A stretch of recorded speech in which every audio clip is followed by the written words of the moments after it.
C'était le bon temps. On terminait les préparatifs de l'exposition universelle à Paris qui allait montrer au monde la grandeur de la France.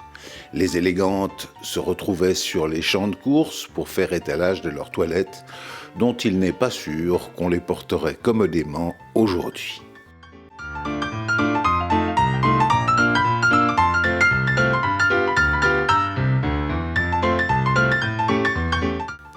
Les champs de course, avec un peu de chance, on y trouvait le président de la République, Émile Loubet, qui les fréquentait volontiers. Il avait été élu en février 1899, évidemment pour la vive satisfaction des Drômois, car il était un des leurs, il y était né en 1838 et y avait exercé avec bonhomie la plupart des mandats locaux.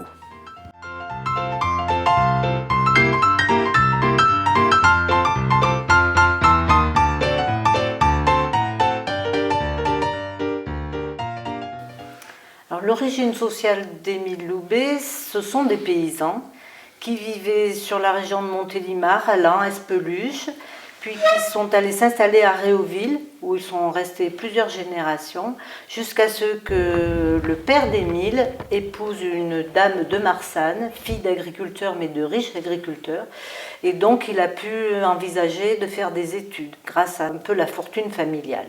Alors déjà, ses ancêtres sont consuls, notamment à Réauville, et à Marsanne, bien entendu, le père est maire sous l'Empire et sous la Troisième République.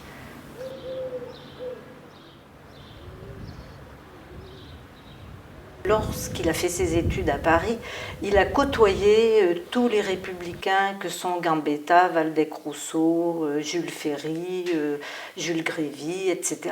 Donc le fait de connaître tous ces personnages, quand la Troisième République va être proclamée, Émile va être un des hommes connus pour ses idées républicaines et il va être nommé maire de Montélimar. Il considérait qu'il siégeait à gauche de l'échiquier et qu'il était un républicain modéré, ce qui fait d'ailleurs qu'il va très souvent se heurter aux républicains radicaux. Maire de Montélimar, une éternité. 30 ans, enfin pas tout à fait 30 ans, 1870-1899, 29 ans. Il arrive en seconde position derrière Maurice Pic, qui est resté 30 ans. Et il ne s'est pas contenté d'être maire, il est de suite devenu dès 1871 conseiller général, il en a pris la présidence. En 1877, il est devenu député. En 1885, il est devenu sénateur. En 1887, il est devenu ministre. Il a gravi comme ça tous les échelons, mais toujours en restant modéré et plutôt à gauche. C'est en fonction des démissions qu'il a fini de gravir les échelons jusqu'à la présidence de la République. Démission ou décès.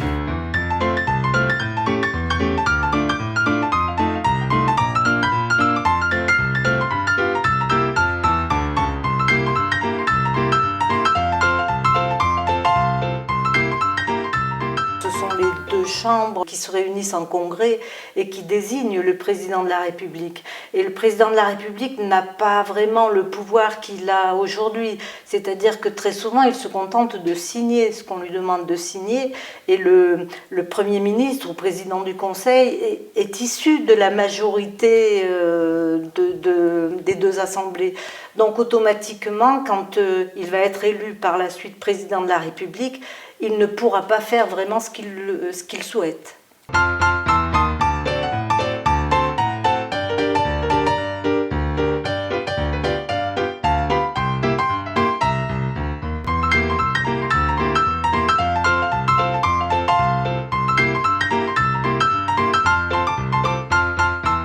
C'est un président voyageur. C'est-à-dire qu'il a tissé des liens avec tous les pays d'Europe, il est allé dans tous et il a reçu les rois, les tsars, etc.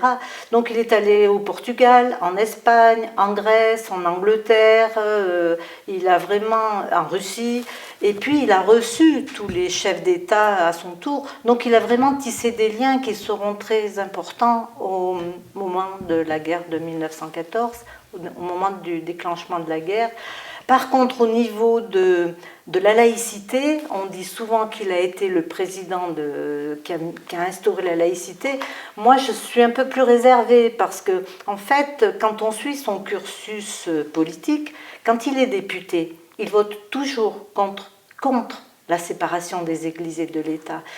Il est également très conservateur, c'est-à-dire que quand on propose le rétablissement du divorce, Loubet, il vote contre. Et donc, c'est pas forcément lui qui a voulu que la laïcité soit mise en avant comme ça en 1905. Ce sont ses premiers ministres qui ont pris ces décisions-là, et notamment Émile Lecombe dans les années qui précèdent 1905.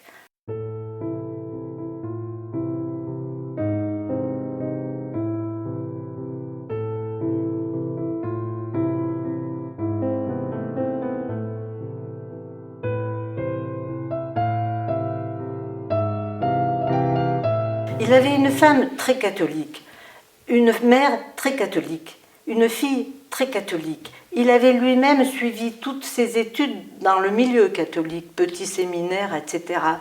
Donc, je pense qu'il n'a pas pu complètement changer d'avis. Alors, c'est certain, il devait être conseillé, il devait écouter, mais je ne suis pas certaine qu'au fond de lui, il était vraiment pour la séparation des églises et de l'État. C'est quand même un climat de tension parce que dans les premières années de ses mandats, il y a encore de nombreux monarchistes, il y a encore de nombreux bonapartistes qui essayent de reprendre le pouvoir. Donc pendant les 10 premières années, on va dire jusqu'en 1880-1882, on ne peut pas dire que la Troisième République soit vraiment bien installée. Et ensuite, à partir de 1882, les modérés comme Loubet s'opposent aux radicaux qui vont finir par prendre le pouvoir 20 ans plus tard, et qu'ils prendront aussi dans certaines communes comme à Montélimar, puisque son principal opposant sur Montélimar prendra la mairie de Montélimar, Ferdinand Ravisa, pour ne pas le nommer. Donc cette guerre, elle est quand même entre radicaux et modérés, on la ressent énormément quand on lit la presse, quand on regarde ce qui se passait.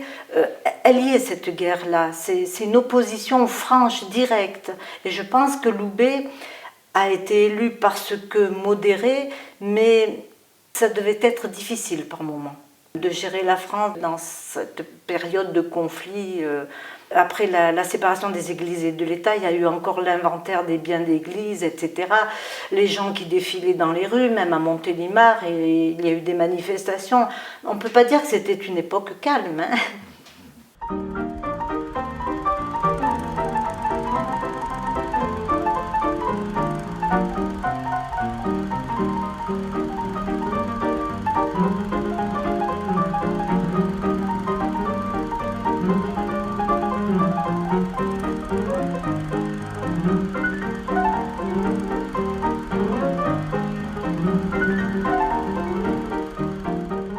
Émile Loubet est élu par les deux chambres, alors que je pense qu'il n'avait peut-être jamais eu cette ambition-là.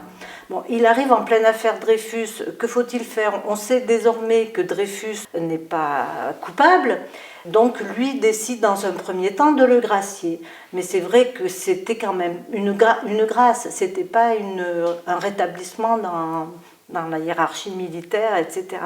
Donc il finira, Dreyfus, par être réhabilité, mais c'est pas ce qui a été décidé par le président Loubet à ce moment-là.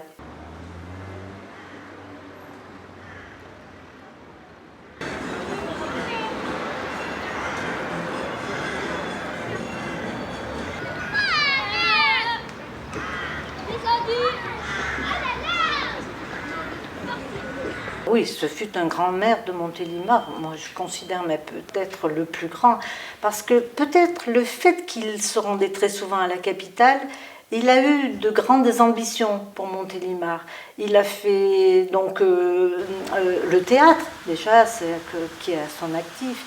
Il a ensuite construit des écoles, il voulait quand même que les filles aillent à l'école, il a fait refaire le pont Eiffel, il a transformé Montélimar. Alors ce n'est pas lui qui avait démoli les remparts, fait démolir les remparts. C'était des maires antérieurs dans les années 1840.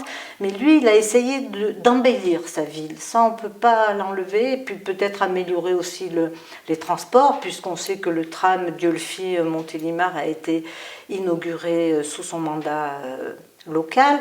Il a fait reconstruire les halles aussi. Il a vraiment œuvré pour sa ville de Montélimar pendant 30 ans. Est-ce que vous diriez que c'est un paysan, dans la tête? Dans la tête, oui, parce que c'était quelqu'un d'économe, qui ne dépensait pas ses deniers inutilement. C'était un paysan aussi, parce que chaque fois qu'il revenait dans la Drôme, il regardait ses livrets de compte, il allait voir Marsanne les fermiers, après il a possédé le château de la Bégude de Mazin, mais il y avait plusieurs fermes qui dépendaient de ce château. Et tout le monde dit qu'il était très attentif à ses recettes, à ses dépenses, combien il avait fait de kilos de pommes de terre, etc. Et par ailleurs, quand il venait pour, par exemple, une inauguration, tout le monde disait on a attendu ses largesses, mais il est reparti comme il était venu. Il n'ouvrait pas facilement le porte-monnaie. Donc je pense quand même qu'il avait une âme de paysan. Et puis il aimait être en tenue de paysan, il aimait la chasse, il aimait la nourriture de la Drôme. On dit toujours qu'il aimait la caillette, le picodon, etc. Donc je pense que ce côté-là, il l'a gardé. Alors j'ai aimé celle-ci parce que bien sûr je n'ai pas Émile Loubet enfant. En 1838, il aurait fallu que la photo soit déjà là. Mais c'est la première que j'ai trouvée de lui. Alors vous voyez, Émile Loubet n'était pas très grand, mais c'était quand même un bel homme, hein, il faut le dire comme c'est. Voilà, donc j'ai acheté cette photo parce que c'est la première que j'ai de lui. Après, j'aime bien celle-ci parce que Émile Loubet est sur la fin de sa vie. Voilà, 91 ans. C'est juste avant qu'il décède. Et oui, Émile Loubet a vécu jusqu'à l'âge de 91 ans. Il est né en 1938 et il est décédé en 1929, quasiment à 8 jours près pour ses 91 ans, puisqu'il est né le 30 décembre 1838 et il est décédé le 20 décembre 1929. Donc il avait déjà perdu son épouse. On voit quand même quelqu'un de triste, de fatigué.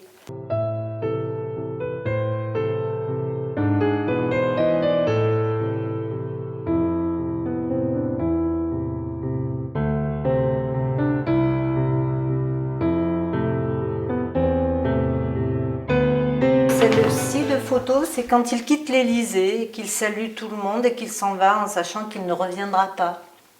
Voilà. Et j'aime bien aussi celle-ci, enfin là c'est pas une photo, c'est un dessin, mais je dois la voir également.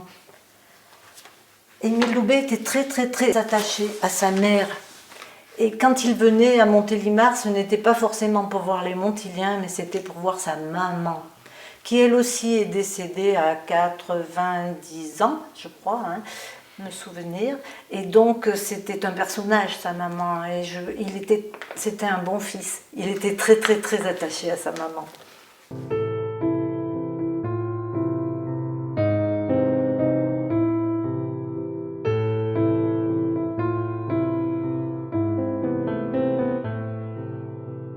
C'était une épouse très effacée, qui n'aimait pas beaucoup les cérémonies, qui n'aimait pas beaucoup être interrogée, interviewée, qui se tenait toujours à l'écart, toujours derrière lui. Non, c'était une épouse, comment dire, modeste. Voilà. Mais est-ce que c'est facile de faire l'histoire d'Émile Loubet? J'imagine qu'on croule sur la documentation. La documentation, effectivement, il y en a beaucoup, notamment national. On en trouve beaucoup sur les sites d'achat de documents. Il faut arriver à trier. Alors après, on achète un peu ce qui intéresse. Moi, vous voyez, par exemple, là, ça, c'est Lecture pour tous. À l'époque, dans les années 1900, c'était ce qu'on lisait dans les maisons, hein, le soir à la veillée. Et dans celui-ci, je l'ai acheté parce qu'on raconte justement l'histoire de la famille, les enfants, ce que fait Émile quand il rentre chez lui, auprès de son épouse, etc. Donc ça, ce ne sont pas forcément des documents qui vont intéresser les historiens, mais qui intéressent la généalogiste. Voilà. Et puis, vous voyez, celui-ci, par exemple, c'était un numéro justement sur Madame, sur la première dame. Celui-ci aussi. Donc moi, personnellement, j'achète quand même plutôt, là, elle est avec son petit dernier, Philibert Émile, et ses petits-enfants, parce qu'il y avait beaucoup de décalage entre ses enfants. La généalogie, alors, en général, déjà, ça permet de savoir d'où l'on vient. Si je peux vous dire que Émile était fils de paysan ou petit-fils de paysan, c'est parce que j'ai fait la généalogie et que je sais d'où il vient. Mais ensuite, cela donne un côté humain. Si on parle d'Émile Loubet ou de n'importe quel autre président, si on ne parle pas de sa famille, on ne sait pas ce qu'a vécu l'homme. Et or, ce que vit l'homme, c'est quand même important. Quand on parle de Jacques Chirac et que l'on sait qu'il a une fille qui a été très malade, etc., je pense que ça humanise l'homme. Et Émile Loubet, donc, il a eu des enfants, mais il les perd. Donc, c'est quand même, humainement parlant, très douloureux, très difficile. Et notamment son petit dernier, parce que son petit dernier, en fait, il l'a eu 22 ans après sa première fille. Il était président du conseil en 1892 quand il a eu son dernier fils. Alors la presse, bien sûr, en a bien ri en disant que voilà, c'était le petit dernier, etc., et qu'il avait sûrement autre chose à faire que de s'occuper de ce fiston. Mais je pense que son épouse, elle, par contre, ça lui a fait énormément plaisir d'avoir ce fils, d'autant plus que ce fils a été très rapidement il a fait de très très bonnes études, il est devenu avocat, puis enfin il était vraiment très très brillant.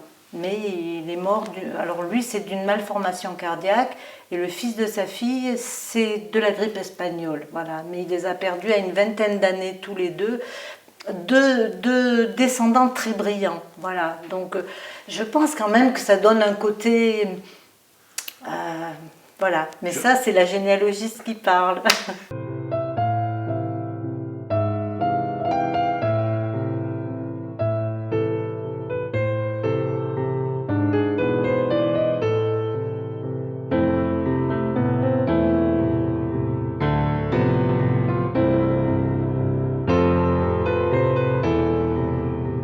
C'est le premier président qui a terminé son mandat en 1906. Aucun autre avant lui ne l'a terminé pour diverses raisons. Lui termine son mandat et il s'en va. Et il avait toujours dit qu'il ne reprendrait pas de fonction politique. Il avait toujours dit, on le lisait dans les journaux, qu'il ne serait ni conseiller municipal, ni député, ni sénateur, qu'il se contenterait d'être justement un paysan. Enfin, un paysan riche quand même, parce que le château de la Bégude de Mazin, c'était pas n'importe quelle propriété.